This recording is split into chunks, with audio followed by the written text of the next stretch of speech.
자, 오늘 우리에게 주신 하나님의 말씀은 창세기 6장 1절에서 10절까지의 말씀입니다. 창세기 6장 1절부터 10절까지의 말씀입니다. 창세기 6장 1절부터 10절까지 우리 함께 교독하도록 하겠습니다. 제가 먼저 읽습니다. 사람이 땅 위에 번성하기 시작할 때에 그들에게서 딸들이 나니 하나님의 아들들이 사람의 딸들의 아름다움을 보고 자기들이 좋아하는 모든 여자를 아내로 삼는지라. 여호와께서 이르시되 나의 영이 영원히 사람과 함께하지 아니하리니 이는 그들이 육신이 됨이라. 그러나 그들의 날은 120년이 되리라 하시니라. 당시에 땅에는 네피림이 있었고 그 후에도 하나님의 아들들이 사람의 딸들에게로 들어와 자식을 낳았으니 그들은 용사라 고대의 명성이 있는 사람들이었더라. 여호와께서 사람의 죄악이 세상에 가득함과 그의 마음으로 생각하는 모든 계획이 항상 악할 뿐임을 보시고 땅 위에 사람 지으셨음을 한탄하사 마음에 근심하시고 이르시되 내가 창조한 사람을 내가 지면에서 쓸어버리되 사람으로부터 가축과 기는 것과 공중의 새까지 그러하리니 이는 내가 그것들을 지었음을 한탄함이니라 하시니라. 그러나 노아는 여호와께 은혜를 입었더라. 이것이 노아의 족본이라. 노아는 의인이요 당대의 완전한 자라. 그는 하나님과 동행하였으며 세 아들을 낳았으니 셈과 함과 야벳이라. 아멘. 자, 성경은 아주 다양한 문학 양식과 장르를 통해서 하나님의 뜻과 하나님의 말씀을 우리에게 계시를 해주고 있습니다. 중요한 점은 이 성경을 통하여서 이 성경에 나와 있는 모든 설명들을 단순한 문자적인 의미로 받아들이려고 해서는 안 되고 이 말씀을 주신 하나님의 의도 그리고 이 말씀을 계시받아 전하고 있는 성경 저자의 이 글을 이 하나님의 말씀 성경을 쓴 지필 목적을 이해하고 우리 신앙에 적용할 수 있어야 된다라는 점입니다. 그래서 하나님의 말씀을 보고 이 말씀에 대한 깊은 묵상이 필요한 것이고 여기에 대한 끊임없는 연구가 필요한 이유가 되는 것입니다. 오늘 본문 말씀은 신화에서나 볼 법한 이야기로 이 본문이 시작이 되는데 자, 이 말씀을 보면서 어떤 분들은 왜 이런 내용이 성경에 들어있지 이렇게 의구심을 갖는 사람들도 있고 또 어떤 분들은 이 말씀을 문자 그대로 해석하려고 하시는 분들도 있습니다. 하지만 저는 이 말씀을 보면서 하나님의 말씀을 증거하고 하나님의 말씀을 전하기 위해서 성서의 저자들은 여러 가지 정보들 그러니까 저자가 살고 있었던 그 당시의 문학적 혹은 문화적 사회적 모든 양식을 활용해서 하나님의 말씀을 정확하게 전달하기 위해서 정말 예를 썼구나라고 하는 것을 저는 느껴볼 수 있었습니다. 자, 1절부터 4절의 내용은 고대의 기록을 전하는 대표적인 양식인 신화적인 형식으로 메시지를 전달하고 있는데 하나님의 아들들과 사람의 딸들이 세상을 죄악으로 오염시키는 모습을 아주 상징적으로 잘 보여주고 있습니다. 제가 말씀드린 이 내용을 머릿속에 잘 기억하시기 바랍니다. 1절부터 4절의 내용은 하나님의 아들들과 사람의 딸들이 세상을 죄악으로 오염시키는 모습을 상징적으로 잘 표현해주고 있는 그러한 말씀입니다. 성서학자들이나 해석가들이 이 하나님의 아들들과 이 사람의 딸들을 누구로 볼 것인가에 대한 견해들이 아주 다양합니다. 그리스여졌을 즈음의 가나안 땅에는 남신과 여신의 결합을 통하여서 그러니까 남신과 여신의 성적인 결합을 통하여서 생산 활동이 이루어진다라고 믿는 신앙이 있어서 신전에 여자 사제들과 몸을 섞으면 그 섞는 모습을 보고 신들이 흥분하여서 비를 잘 내려주고 옥토가 풍부해져서 수확이 잘 된다라고 하는 믿음이 널리 퍼져 있었습니다. 그래서 어떤 학자들은 이와 같은 그 당시에 그릇된 풍습을 비판하는 예로 이러한 신화를 적었다라고 보는 사람이 있습니다. 또한 유대교의 전승에서는 하나님의 아들인 천사들이 타락하여서 인간의 딸들을 취하며 죄가 만연한 상황이 되었는데 이러한 상황을 암시해 주는 글이다라고 보기도 합니다. 또 어떤 사람들은 아담의 가계 중에서 이제 믿음의 가계가 셋을 통해서 이어지고 악의 가계가 가인을 통해서 이루어지는데 하나님의 아들들은 이 셋의 자손들을 상징하는 그러한 가계로 나타나고, 또한 죄악으로 멀어진 가인의 자손들은 사람의 딸들로 해석하여서 악을 가까이한 하나님의 자손들의 타락을 이런 식으로 표현했다, 상징적으로 표현했다라고 해석하시는 분들도 있습니다. 다 모든 것들을 차치하고 일단 이 말씀 속에서 신화적인 배경을 배제하고 살펴보면 어쨌든 하나님의 아들들과 사람의 딸들 모두 사람들이었을 것입니다.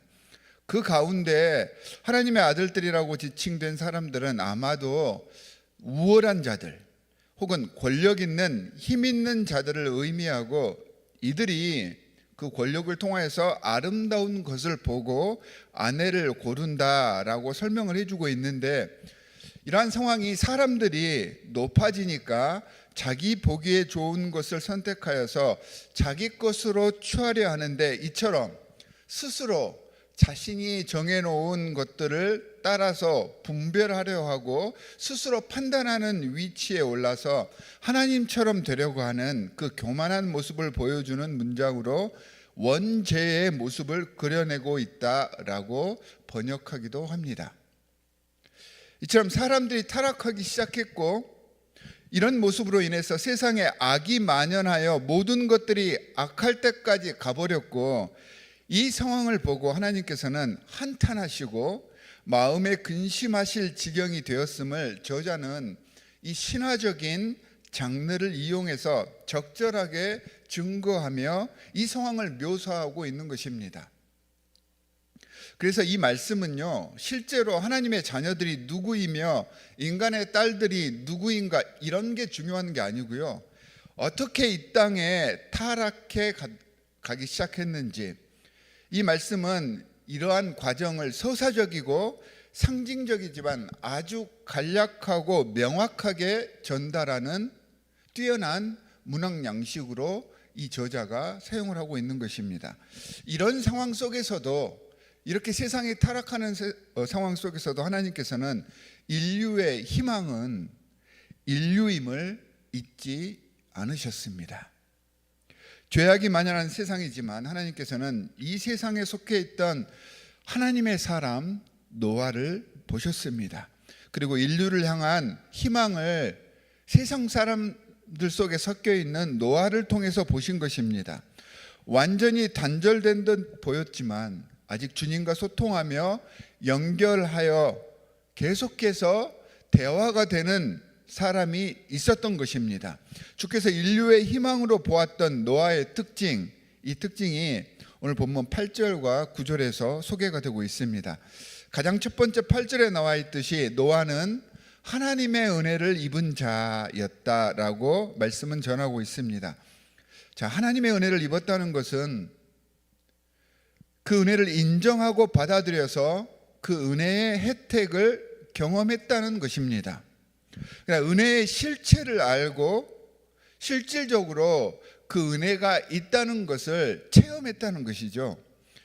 은혜의 주체이신 하나님을 똑바로 보며 마주하는 삶을 살고 있었다라고 하는 그러한 의미가 이 문장 속에 포함이 되어 있습니다. 악이 만연한 일반 세상과는 다르게 세상의 방식, 자신의 뜻대로가 아니라 주님을 바라보고 주님의 방식으로 주님의 뜻에 따라서 살았던 사람이 노아라는 것입니다. 여러분, 요즘 말들 속에 보면 현명한 남편은 아내의 눈치를 볼 줄 아는 사람이다 라고 했습니다. 동의하시죠? 이런 말이 있듯이 하나님의 전능하심을 믿고 그분의 눈치를 볼 줄 아는 사람들이 신앙인의 삶입니다. 이건 우리 한국 사람들이 가장 잘할 수 있는 것이지 않나라는 생각을 합니다. 눈치라고 하는 그러한 개념이 한국에만 존재하는 개념이잖아요. 그래서 저는 하나님의 눈치를 가장 잘 볼 수 있는 사람도 우리 한국 사람들이다, 이렇게 생각을 합니다. 그래서 우리 신앙인들은 하나님의 눈치를 잘 볼 수 있는 사람들, 이런 사람들이 진짜 신앙인이 아닌가 생각을 합니다. 이런 하나님의 사람들의 특징 중 하나가 오늘 보니까 동행하였다라는 말이 나옵니다.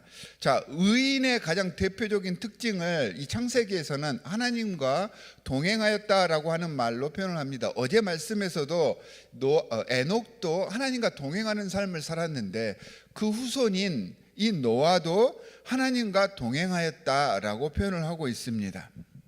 자, 동행은 독불장군 같은 혈기왕성한 사람이 할 수 있는 개념이 절대 아닙니다. 조화를 이루려고 노력하는 사람, 강압되고 강제하려고 하는 이런 마음이 있어서는 절대로 동행이라는 개념을 삶 속에서 실천해낼 수가 없습니다. 보듬어 안고 타인을 이해하는 사람만이 실현시킬 수 있는 개념이 바로 이 동행이라는 개념입니다. 요즘에 정치나 스포츠에서 이 동행이란 말들을 자꾸 쓰면서 선전을 하고 있지만 정작 이 말을 쓰는 사람이나 단체가 상대방을 이해하고 상대방의 마음에 공감할 수 있는 능력이 없으면 그냥 캐치프레이즈로 잠깐 쓰이다가 사라져 버립니다. 동행의 기본은 그래서 겸손과 배려의 자세입니다. 이 마음이 있어야지 동행할 수 있습니다. 노아는 이 동행의 의미를 바로 알고 하나님과의 관계에 적용했던 사람입니다. 하나님 앞에서 겸손하고 타인을 배려할 줄 아는 삶을 산 동행의 인물이 노아였던 것입니다. 그러면서 노아를 의롭다라고 표현합니다. 성경에서 의롭다라고 하는 말은요, 행위가 옳다 이걸 의미하지 않습니다. 성경에서 의롭다라고 하는 개념은 관계론적인 의미에서 의롭다 하는 것입니다. 그러니까 관계 속에서 관계를 아주 잘하는 사람, 상대방에게 부담을 느끼지 않고 상대방과 조화를 잘 이루는 사람, 이게 성경에서 의롭다라고 하는 의미입니다. 즉 사람과의 관계, 하나님과의 그 관계를 잘하는 사람을 하나님께서는 의롭다라고 이야기를 하고요. 이 의롭다라고 하는 개념과 함께 사용하는 말이 완전한 사람들이다라고 표현을 하고 있습니다. 그러니까 의롭다가 완전하다라는 개념과 같이 사용이 됩니다. 자, 완전하다는 것은 온전하다, 그러니까 흠이 없다는 뜻이죠. 이 완전하다는 개념을 가장 잘 설명해 주는 단어가 영어 단어로 holy입니다. 거룩하다. 이 거룩하다의 원래의 개념이 뭐냐면 더 이상 애드할 것이 없을 정도로 충만한 상태, 이걸 이제 완전하다, holy하다, 거룩하다 이렇게 표현을 하는 것입니다. 특별히 이제 관계 속에서 흠이 없다라고 하는 의미는요, 어제도 잠깐 말씀을 드렸듯이 둘이 한 마음을 이루었다라고 하는 의미입니다. 인간인 노아가 완전하신 하나님과 하나를 이루었다는 것은 비록 노아는 부족한 인간이지만 그 사람의 중심이 거룩하고 완전하신 하나님께 초점을 맞춰서 그렇게 살아가다 보니까 점점 더 완전해졌다라고 하는 것입니다. 이 사람이 완전하다, 온전했다는 것은 진짜 신처럼 완전하다, 온전했다는 그런 의미가 아니라 become holy, 점점 더 완전해져 가는 모습이 되었다라는 뜻입니다. 한 마음으로 꾸준히 세상의 시류나 세상 물결에 흔들리지 않고 설령 인간이기 때문에 잠시 눈을 돌리고 실수를 하더라도 베드로처럼 다시 주님의 이름을 부르고 시선을 주님께 온전히 하여서 나아가는 삶을 노아가 살았기 때문에 하나님께서는 그를 세상 사람과 구분하시며 완전하다라고 칭해 주셨던 것입니다. 이 삶의 자세, 신앙의 자세가 하나님께 구원받고 인류의 희망이 될 수 있게 했던 근거가 되었습니다. 그리고 마지막으로 노아는 순종하는 삶을 살았던 사람입니다. 이제 내일 말씀을 보면 노아가 하나님의 말씀에 순종하여 방주를 건축하였습니다. 사실 노아가 하는 일이 목수가 아니잖아요. 그리고 나이도 꽤 먹은 노인입니다. 노아가 600살이 넘어서 홍수를 맞이했으니까요. 그런데 마른 하늘에 방주를 지으라고 하십니다. 그것도 모든 재료를 들고 평지에서 짓는 것이 아니라 가장 높은 산 꼭대기에 올라가서 방주를 지으라고 하십니다. 그런데 노아는 불평불만 한마디 없이 하라는 대로 따릅니다. 불평 한마디 없었습니다. 하나님을 인정하고 받아들이기로 작정했으니, 그렇게 선택을 했으니, 신앙의 삶을 결정을 했으니 하나님의 방식으로 살려고, 그 말씀에 순종하려고 최선을 다했다는 것입니다. 자신의 결정에 자기가 책임을 진 것이죠. 이런 노아를 보고 세상 사람들이 얼마나 비웃었겠습니까? 미친 짓 한다고 했겠죠. 힘들고 고통스러워서 하나님 앞에 나와서 기도하고 엎드려져서 기도를 하며 하나님, 주님 살려주십시오라고 기도하는 우리의 모습을 보고 세상 사람들은 이해를 하지 못합니다. 아니, 오히려 손가락질합니다. 그럴 시간에 사람들을 더 찾아다니고 돈을 더 벌고 문제 해결을 위해서 안간힘을 쓰는 게 낫다고 그렇게 세상 사람들은 이야기를 합니다. 그들은 이 모든 일들의 주인이, 이 모든 문제의 근본이 하나님임을 알지 못하기 때문에 그러는 것입니다. 비록 세상의 눈치와 핍박이 심해도 노아는 주님이 우선이었던 삶을 살아냈습니다. 그래서 그분의 말씀에 귀 기울이며 최선을 다해서 그 삶을 통하여서 순종했습니다.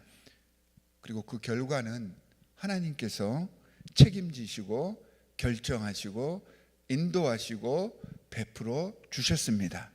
사랑하는 성도 여러분, 세상은 항상 악으로 팽배해 갑니다.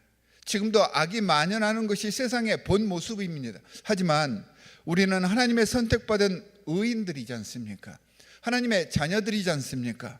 주님과의 관계를 아는 사람들입니다.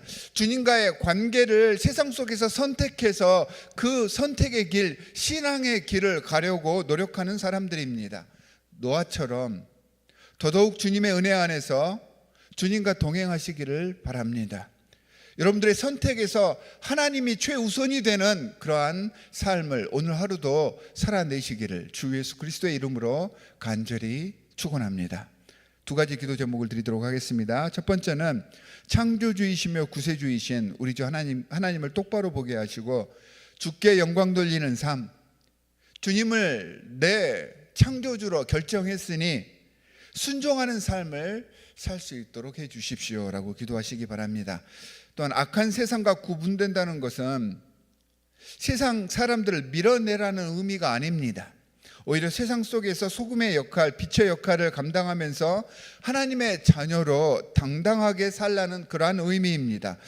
그렇다면 세상 속에서 내 삶의 모습이 예수 그리스도의 모습을 드러내며 예수 그리스도의 향기를 드러내는 삶을 살게 해 주십시오라고 서원하는 기도를 올리시기 바랍니다. 이 두 가지 기도 제목을 가지고 우리 함께 기도하도록 하겠습니다.